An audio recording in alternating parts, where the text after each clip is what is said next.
Hey, what's up, guys? Season 3 Reloaded is here, and it dropped with a new special weapon, the electricity gun. Yeah, I think it shoots out pulses, I guess, but my god, it's so meta. I'm joking, by the way. But this is probably the most stressful nuke attempt this year for me, I guess, because holy shit, this gun is actually cheats. Okay, you know what? 1 second, I'm actually doing something right now. Oh my god. But yeah, you need to have patience with this weapon. Trust me. But what I learned is if you use it like a shotgun, it kind of works. But you have to be really close to them, like that. Exactly. And you can also get collaterals with this. I got like a triple collat before in the previous game. And it's pretty actually fun to chain kills. But yeah, okay. But yeah, I mean, we've got a handful of weapon. But okay, I'm lagging a little bit. Wait, someone's upstairs, right? Come on. No, okay. It must be my hallucination. Alright. Okay. It looks like they're all probably below me, right? Yep. That's one victim. Did that guy see me? No. Oh shit, he did. Oh my god, the way he ducked down. Oh, that's crazy. But yeah, we have like a handful of weapon balancing changes, plus some fixes and little Guys, did you see that? Did you see that? I swear to god, if I die because of that shit. How did I got the afterlife? But what the hell? What? Okay, never mind. But yeah, I'm gonna do like a bit of a breakdown, just talking it out while I try to get a nuclear for you guys, and because there's actually some interesting stuff here to talk about. But yeah, let's start with the X9 Maverick and that javelin conversion kit. You know, the one that turns it into a spear gun.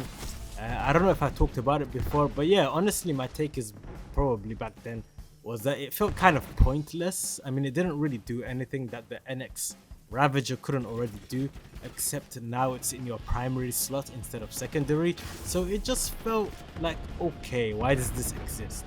Turns out, according to the patch notes, it wasn't even working properly before. So what we were using wasn't the intended version.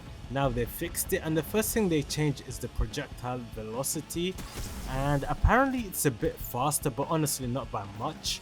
And the bigger deal is they reduced the gravity effect on the projectile, which means way less drop over distance, and that alone makes it a lot more usable, because before you basically had to aim like you were launching a medieval catapult, just like what I'm doing right now. But the real important change is what happens when you hit someone. Now the projectile keeps its momentum better after impact, so enemies get launched backwards and pinned to walls, which is actually kind of sick.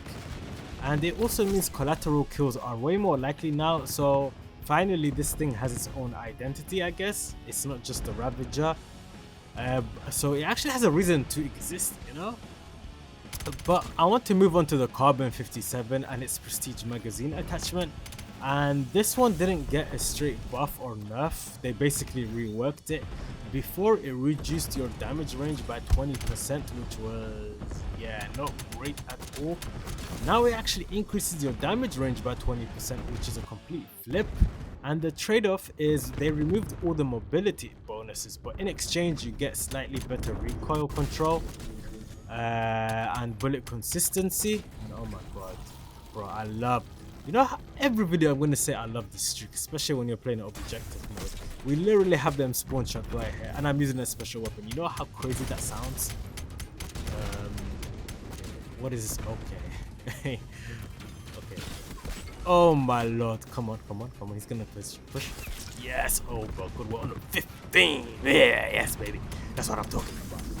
Absolutely crazy. And that's another, okay, sometimes this gun is a bit inconsistent, especially when you're behind something or you're mounted something. Apparently the pulse just doesn't generate. Okay, this guy is Neo. Holy shit, am I bad or is this guy him? But yeah, and then there's the Warden 308, which got a small fix for some weird weapon motion reason, I guess. I don't even know, to be fair. I guess there was some weird glitch when you were strafing and turning, but yeah, I never noticed it before. And yeah, I actually have not really seen it. To be fair, it's because probably I have not used the Warden since I tried to go for the Master cameras. But yeah, I also want to talk about the 1911. Guys, you have to watch my previous video about it. I dropped 2 nuclears, beautiful video. But yeah, because this one actually got nerfed. The pistol got nerfed, surprisingly. Up close, it's basically the same. Your 2-shot kill range barely changed, and nothing crazy. But the real hit is that it's at longer ranges, so those damage drop-offs got reduced pretty hard. So what that means in practice is you're more likely to need 4 shots instead of 3. And if you're not landing upper torso hits consistently, then it doesn't kill that much. But yeah, I mean, it's still super strong close range. I'm charging up my weapon, but I guess teammates are just gonna kill her. Okay, you know what? These are mine, teammates. These are mine. But yeah, that's for weapons, I guess. And there's probably some tactical perks that got fixed. There was a bug where it sometimes gave you extra equipment, and that has been fixed, and a crash issue due to a needle drone. But yeah, the big one is the scrambler bug, and I think there was like a serious problem where players basically became invisible on the minimap permanently, even outside the scrambler radius or after it was destroyed, and it even blocked things like the hub indefinitely, which is kind of bullshit. Yo, we actually somehow got the arc-light camo. I didn't even notice that. Alright, we're on a brutal right now. Holy shit. Come here, boy. Come here, boy. Okay, alright. Breathe. It's okay, we're almost there. Okay, of course there's a freaking counter or an EMP tech. Okay, can I get that guy? Please, sir. Please, can I get it? Yeah, see, I have to jump and shoot, otherwise the pulse is not gonna register for some reason. It's just gonna blow myself up. Alright, we'll run out of the hub. Now I'm getting a bit scared because, yeah, they could be behind me, they could be above me, below me to my... Okay, that is not what I wanted to do there. But I guess they're gonna come through here. There's one guy. Come on. Come to Papa. No one's up top. Alright, come on. There you go. Papa is enjoying the kill. Oh, team, there's someone here. Okay, you know what? You will be my sacrificial lamb. Yes, come on. Oh my god, we actually got the tactical nuke. Holy shit. Okay, I almost fell off the map. Oh my god, you got absolutely... Your ankle's broken. God damn. God damn.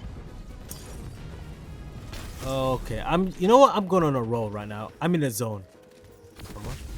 Holy shit, bro. Holy shit. I think I know how to use this weapon now. But oh my god, this gunner has been so stressful to use, man. This is probably like my 5th game using it, and holy shit, man. It's so annoying to use, especially when you're getting killed over and over at long ranges, man. Where are you diving to, bro? Come back here. You're not a dolphin. But yeah, and according to the update that's been fixed now, the scramblers work as intended. But yeah, there's also something for score streaks, and the lock shot pistol got some changes. The lock on time is now standardized at 65 seconds across all overclocks, and they removed the quick lock option entirely. Instead, we now have a long shot overclock that increases the lock on range by about 60%. And honestly, that's a good change. Oh, we're 77 at 1. Damn. I need to, yeah. The game's about to end me.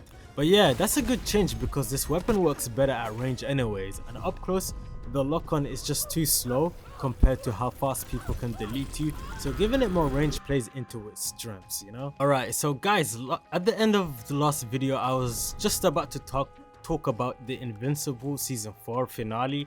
But I didn't have really much time to discuss these things with you, I mean. Okay, my English is absolutely horrible right now. But yeah, I wanted to talk about the animation because yeah, it looks really rough, like aggressively rough at times. And I don't think anyone is shocked hearing me say that. I've complained about it before, and I've heard all the explanations, tight schedules, not overworking animators, all of that. I get it, genuinely. Nobody wants animators getting destroyed just to meet deadlines, right? But now let me throw a thought out there. What if we just slow things down, you know? Just slowed it down a bit. And instead of rushing seasons out, oh my god, teammate, I saved your life. How are you gonna thank me? You can suck my what? Did anyone say something? No, but yeah. I mean, instead of rushing seasons, we actually gave the animators more time, you know, so the whole thing looks consistently good. Because here's the drama, okay? Here's the problem. I mean, this is a super action heavy show, right? It's not a slow burn drama where you can get away with minimal movement. Every episode has fights, and when those fights look like two action figures just kind of bumping into each other in zero gravity, it kind of kills the momentum. Okay, you know what? There's this guy on the enemy team that's actually calling in UAVs and counters, so this is gonna be a tough game, but a very annoying game right now. And I'm close to streaking up right now. But yeah, I mean, it's especially frustrating, right? Because the writing is so strong. I mean, the story is carrying insane weight, and then visually, it just kind of trips over itself. I mean, there are moments that straight up look like that infamous sliding scene from One Punch Man season 2. You know the one, and it's not just one episode. Yeah, it's like episode 4 gets clowned for the feels like filler hell storyline, but honestly, most fights this season have that same stiffness outside of key moments. And the way they butchered my boy Thrag, oh my god, the difference between how he looks in the comics to the show is like heaven and earth, man. And that's what makes it worse. They clearly have the talent, you know, but when it matters, they lock in. Big moments like the Conquest rematch or anything involving Thrag or Nolan suddenly looks incredible. I'm not talking about the design of, you know, the fights or whatever. Like genuinely impressive animation. So now you're sitting there thinking, oh, so you can do it. Which just makes you wish the whole season got that treatment instead of just the highlights, you know? And I do get it. Budget, time, priorities. Okay, you know what? Thank God I didn't get the kill, otherwise the nuke wouldn't have counted. Okay, this guy still has counting UAVs. Oh my god. I'm so dead. I'm so dead. Okay, thank you, teammate. You are absolutely beautiful, man. But yeah, of course you focus resources on the biggest scenes, but man, if they just gave the whole season more breathing room, it would elevate everything. And I would happily wait longer between seasons if it meant getting something closer to the quality of season 1, which I thought looked fantastic. And I know that took years, so maybe that exact level isn't realistic, but there has to be a middle ground, a sweet spot where we're not waiting forever, but we're also not getting stiff, awkward blue lock fights every episode. But now that being said, I don't want to sound like I hated the season, because I didn't. I actually really enjoyed it. The writing, the characters, the world, they're all still top tier, and season 4 gives you a lot to chew on, especially with Nolan. And Omni-Man's whole arc this season was incredible. I mean, he's trying to atone for everything he's done, but the show doesn't flip a switch and go, alright, he's good now, you know? But everyone forgives him. No, they make it messy, they make it uncomfortable. His family doesn't trust him, they're scared of him, and honestly, they have every right to be. And Nolan knows that, you know?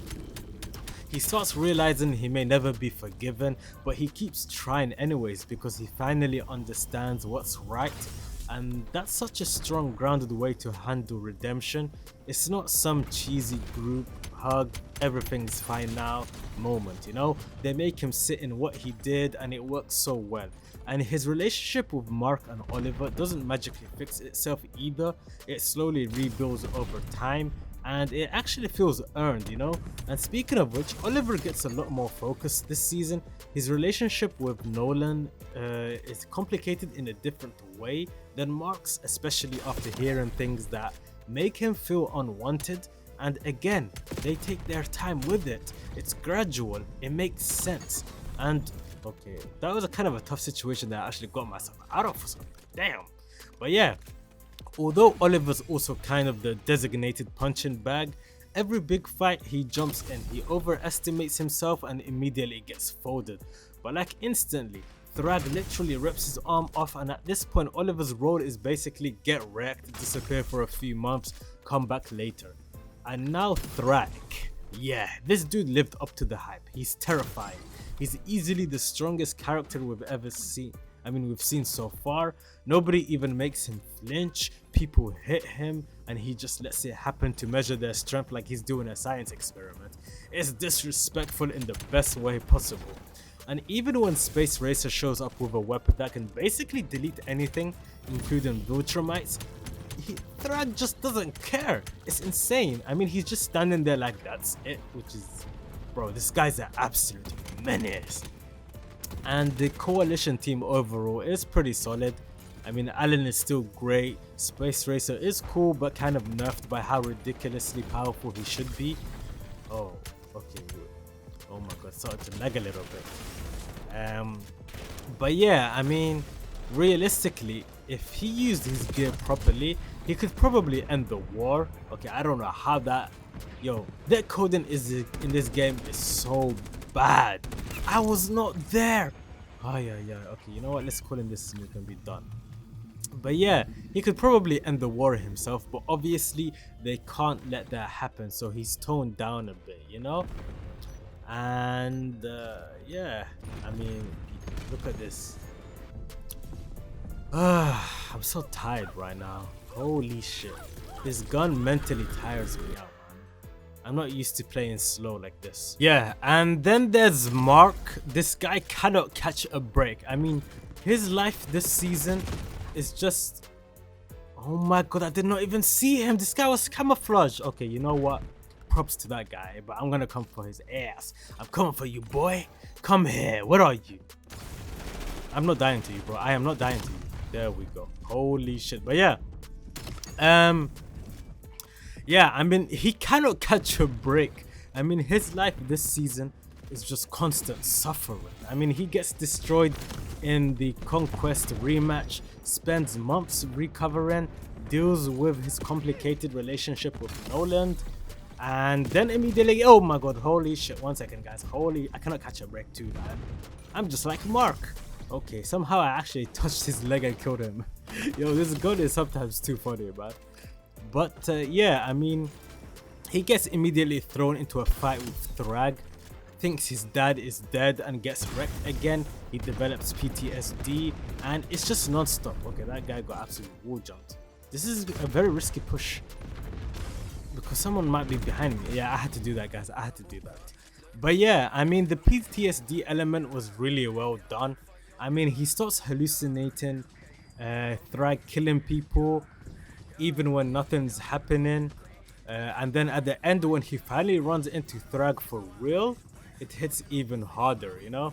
And that final choice that Thrag gives him is brutal. Either let the Viltrumites live on Earth and rebuild through humans, or total destruction for both species. And yeah, I mean, it's not an easy answer, and Mark, realizing there's no perfect solution, agrees to it. And that's such a heavy, well-written moment. And then you come back to Earth and things don't get easier, you know? Mark learns about Eve, about her pregnancy and the decision she had to make while thinking he was dead. And that storyline alone adds another layer of emotional weight.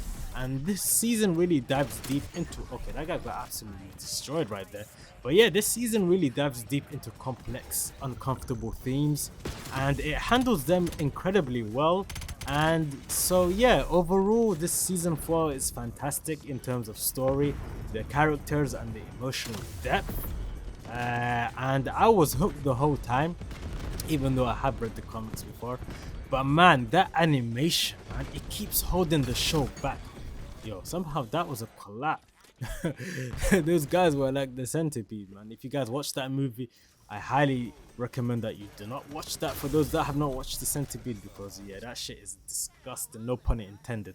But yeah, I mean, the animation keeps holding the show back, and if they can just give the animators more time and bring the overall quality closer to those standout moments, or even back to season 1 levels, this show would be on a whole other level entirely. I mean, I love the show. I just want it to look